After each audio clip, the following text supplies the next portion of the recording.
So I'm going to do a short introduction first so they know who I am and who Okay, you are. okay. And then when I ask you a question, if you can just answer in a full sentence. So if I say, what is your name? Say, my name is, because I'm going to be cut out later of the questions. Okay, you just flick or do something to. I'll remind you. Okay. My name is Day Johnson. I'm interviewing Miss Vivian Stevens Vaughters here in Dayton, Ohio at her sister Ethel Smith's home. The date is August the 17th, 2009. Everything okay? Yeah. Okay. Yeah. What is your full name, and please spell it for me? Oh, golly. Vivian Jane Stevens Vaughters. And remember, complete sentence. My name is. My name is Vivian, capital Jane, capital Stevens, capital Vaughtters. I've made my mark. Hold on for a bit. I think I'll go to the side since she's looking at you. Give me a second. I should be ready in a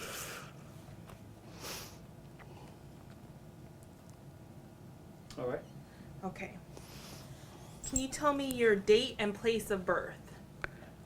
Okay. Oh, my date is November 25th, 1926 in Chicago, Illinois. And were you born at home or in a hospital? I was born at home at that time. Can you tell me a little bit about your family's ethnic and racial background? Oh boy. My family is considered black in this day and age, but most of them were fair-skinned. On my mother's side of the family, her mother was white, therefore her children were very close to being pure white. I mean, they were very distinctive. Okay, on my father's side, his father was, just a country farmer, good-natured, and they had fair skin. I guess there were 8 children in that family, and they were brought up to be good kids. Can you tell me the names of your parents and where they were born and their dates of birth, if you know? Oh, wow. Let me think. My mother was Marie. Let me start over again. Her name was Edna Marie Bass. She was born in Greenville, Ohio, and here we go. Ethel May, what year was Mom born? 1906. Her parents were Reverend James Edward Bass and his wife Matilda Jane Bass. My middle name is Jane I was named after my grandmother, a little bit. And how about your father's parents? My father's parents were in Waterford, Ohio, and they were farmers from many, many years. They had a large family. Okay, his father was Jethro, what else, May? Jethro Stevens. His mother was, I gotta think. Eliza Jane Stevens. She was born in Grafton, West Virginia. They had 7 children and just had a good farm life, I presume, back in those years. What was Eliza Jane's maiden name before she married the Stevens? Do you know what she was? Maisie, what was Dalton. Eliza Jane Dalton, right. And just repeat for me your father's name, where he was born, and when he was born. Okay, he was William Evert, Evert Stevens. He was born in Waterford, Ohio, and the date of his birth was December 11th, I think 1898, approximately, I think. Can you tell me the names of your brothers and sisters, where they were born, and their approximate date of birth? Okay, I'm the oldest one, the oldest child in my family. I was born in 1926. Then my sister Evelyn Virginia Stevens was born. Oh boy. What year was Evelyn born? 28. 1928. Then my sister Betty Jean Stevens was born. Here we go. She was the first of us to pass away, and it's kind of hard remembering. 29, yeah, 1929. Then my sister Gloria was 1930. Then Ethel May was 1933, and my brother was 1935.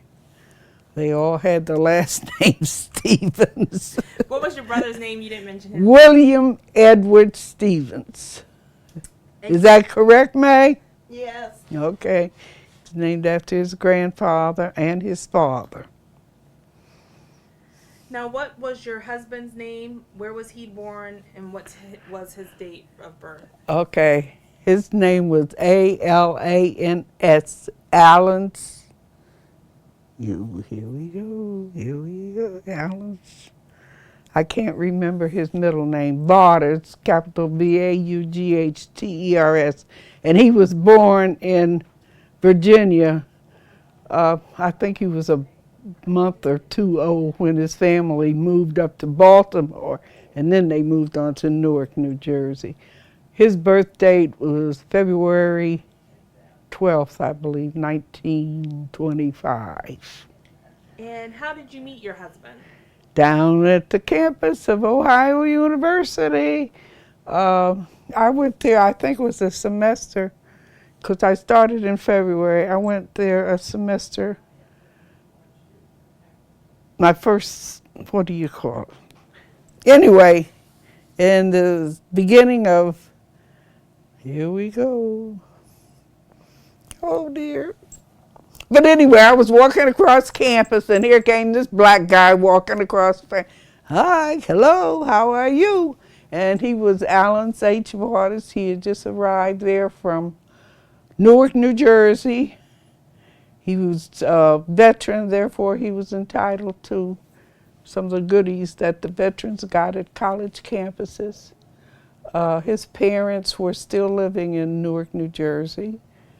What else? He wanted to be, he liked chemistry and that type thing, so he wanted to be professional as far as that goes.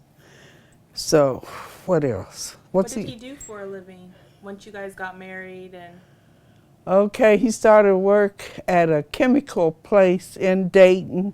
He worked about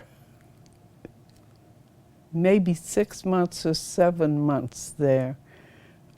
We went to Dayton after we were married. My mother worked at Monsanto Chemical Company, and she was, what's the word I'm looking for? She told those people, my grandson will work for you. So she had worked for, 10, 12, 15 years at Monsanto Chemical Company. So he came down for an interview, and he was hired, and he went to work. And what else can I say? so this was after he graduated from college? Yes, he graduated. He had wanted to be a doctor, and he had put in several applications, and he did not get any answers or anything like that. So we were married at the time, and I guess he wanted to show that he could support a wife. So he came on to Dayton and went to work there. Can you tell us a little bit about when you got married? Like, were you still in school? What was going on? We were still in school in February 1950, which was a half a semester, before we graduated. And spring break, we went to Cincinnati, Ohio, and got married. Nobody knew about it. We came back to school, and then when we got our diplomas in June, we announced, we're married. One of those silly things. So you guys lived apart then? Oh yeah, he lived in the dorm and I lived in the dorm. Well, he lived in the uh, where they had the black students. Well, I mean, none of them even then were in the dorm, and there had been a lot of, what shall I say, commotion maybe about black students coming to the school and being welcomed with open arms. And then there were places that were accustomed. He couldn't get his hair cut at the barbershop in Athens. So the black kids, and the black men, I should say, at Ohio University just took turns going from room to room cutting each other's hair. And they looked very professional. One of those type things. Can you tell us anything about how did you come to go to OU? My mother's sister had lived in Cutler, Ohio, and she went there about 2 years, and it was close. I was at Waterford High School, which was close to Cutler, and then my mother's people were in Dark County, Greenville, Ohio. So we kind of bounced back and forth. But that was, I had attempted to go to Marietta College, and they turned my application down. So I put an application at OU, and I was welcomed, and I went, oh boy, that's where I want to. Anyway, I went to, in getting ready for the February entrance, we all had to send in pictures and all that kind of stuff. And I went to the room that I had been assigned. My roommate arrived, and she was totally petrified. She was not going to stay in that room with me, and bloom, she was gone. She came back to Dayton, Ohio. I was living in Dayton, Ohio at the time. But anyway. So this was you got assigned a white roommate, and then when she found out you were a person of color, she didn't. Okay, I was living in Dark County in Greenville at the time, and the guy that took me to Greenville, to the college, color your shoes. And anyway, he came in, he was carrying my luggage and everything. And the people that saw him, I don't know what kind of ideas they got, but he was very friendly, well behaved and all of that. He put my stuff down. He didn't get out of the school. They came, oh no, oh no, oh no. She's not going to stay in this room. And they moved me to quarters, oh boy. The one that was on the corner, there were already 3 black girls in there, and I made the 4th girl. So they moved my luggage and me over to where these 3 girls were. We had very nice accommodations. But anyway, where they had put me originally, somebody else got that room. And that was, wait a minute, Lindley Hall, I think. That's Lindley Hall is where they moved you from or to? What, the one on the corner, I think it's been torn down then. They moved me to Lindley Hall, I believe. And then the one on the corner, it went back to, wait a minute, I'll take it back.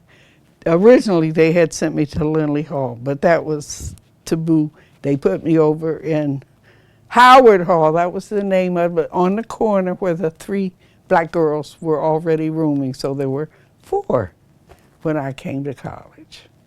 Now, were you just coming out of high school when you went to college? No, I came out of high school. I worked, I graduated from high school in 1944, and I went to OU in 1946, I believe, is where I started. And I was making up my mind what to do, because where I was working, I was laid off or terminated or whatever you want to call it. And I needed something to do, and I decided to go to college. And then I picked out Ohio University because my mother's sister had gone there for about 2 years. So, and it was close to where we were living then in Waterford, Ohio. So I went there. And I I can't think of what else happened. But anyway, I got in okay, and everything was friendly after I had my 3 roommates. What was the racial climate like in Athens when you were attending college there? Okay, there were a lot of guys who were coming back from service, and oh boy, there were several black guys that enrolled there. The only thing is they couldn't live in the dorms. They were in a place up on the hill from the college. My husband was one of them. He had came from Newark, New Jersey, and then the other guys that were there were primarily from Cleveland area, Cleveland, Akron, Northern Ohio. What else? What was the racial climate like? What places were you allowed to go to in Athens? Okay, when they came, which was in 1946, it was just starting about openness for all students. And I know the black guys, they had gone to some of the places where you either get pop or get something, and you could buy it there, but you didn't eat it there. And there were several places along the main street. Court Street? I think it was. But just the longer I was there, the black population built up. Also, when we lived in Lindley Hall, there was one gal that was assigned to us. I think that made 5 in the... Wait, were you in Howard or Lindley? I was in the corner. Howard Hall's the one on the corner across the street from...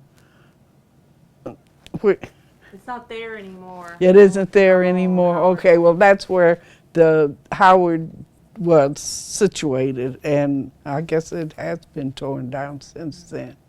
But it was full up, and most of the black students, which were very few, were the girls, let me say that. They were assigned there. But the men that came, they were sent to private homes out in the city. And some of them stayed there. Some of them only lasted a year or whatever. They had other things to do. And primarily the guys that were there, I think, were from the Northern Ohio area. So they went to state school.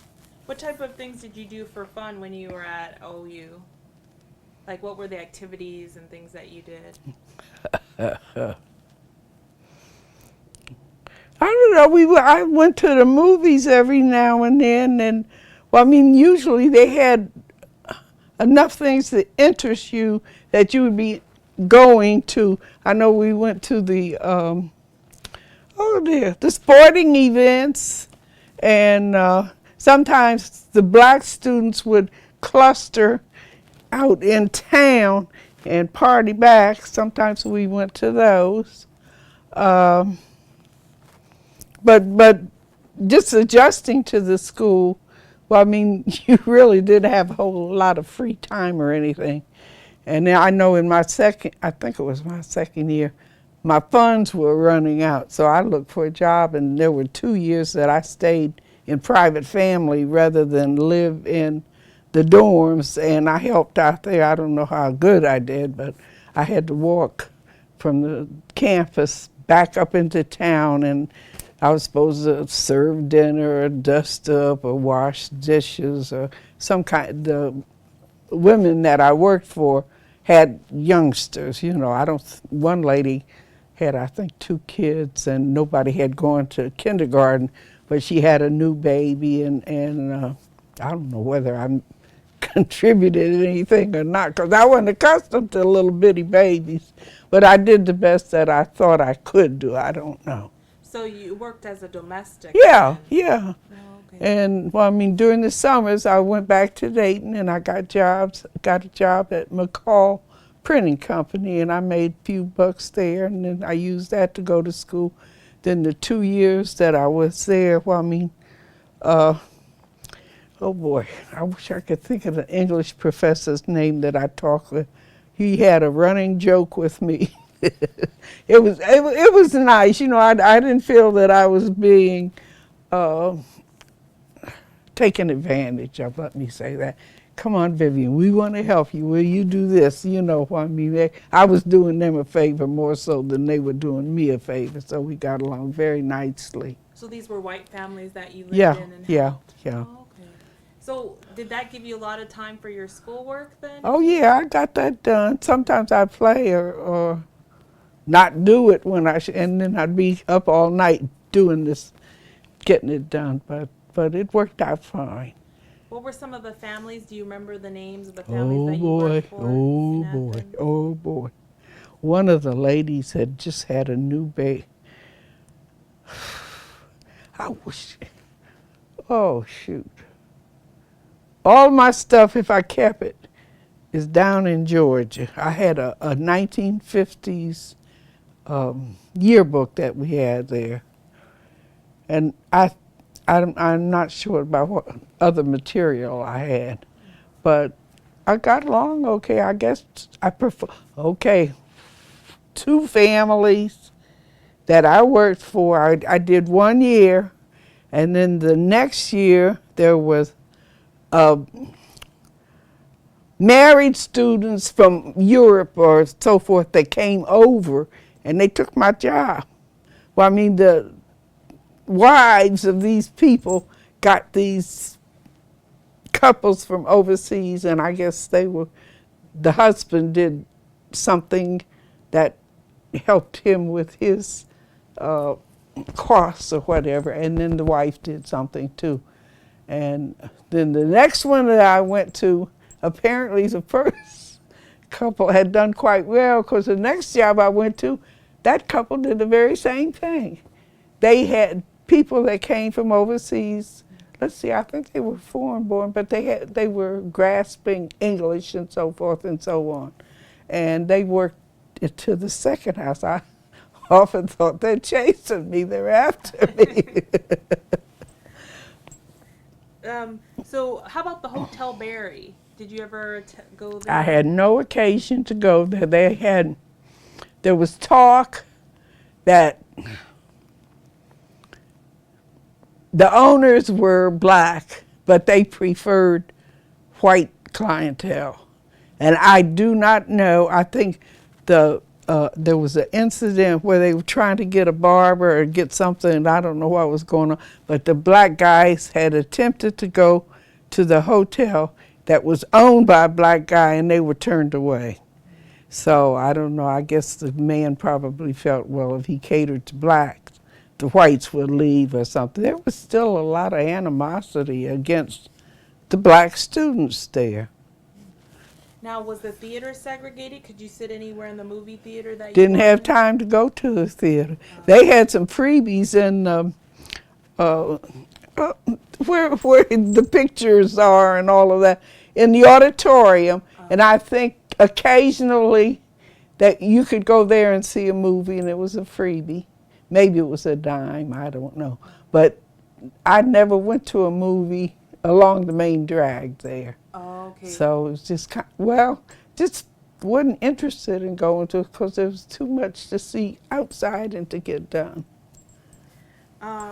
Where did you go to high school at, in elementary school and middle school? I started school in Chicago, Illinois. My father got sick. We moved from Chicago to Waterford, and I was in the 8th grade when we moved to Waterford. That's where I got my 8th grade diploma. Then I went to Greenville, Ohio, where my mother's parents were, and I went 1 year to Palestine High School, which was out in the boondocks. And that's where all of us went at the time. And I was the oldest in my family, so I went to high school, but the rest of them went to grade school. Now, were the schools that you went to segregated or No, integrated? no. Some of the teachers were extremely friendly to us, but most of the time, we were treated, at least I was, we were treated just like everybody else. And I tried my darndest to get good grades, and I was lucky. I think I got mostly straight A's in school, so I didn't have a whole lot to crab about. And so you ended up graduating from what school? Waterford High School. In what year? Here we go. Well, that's it. I started to, oh, yeah. 1944. Yeah, I think that was the year. Uh-huh. And so after you graduated from college, where did you work or what did you do? Let me think. I got a job at Wright-Patterson Air Force Base. In the meantime, my last semester of school, I had gotten married, and it was unknown. And when I got my diploma, hey, here's my marriage license. So I stayed there and worked, and my husband's mother was deathly ill, and he went on back to Newark, and I think she died. We graduated like in June, and she died in December to that effect. And then he was, what happened the next?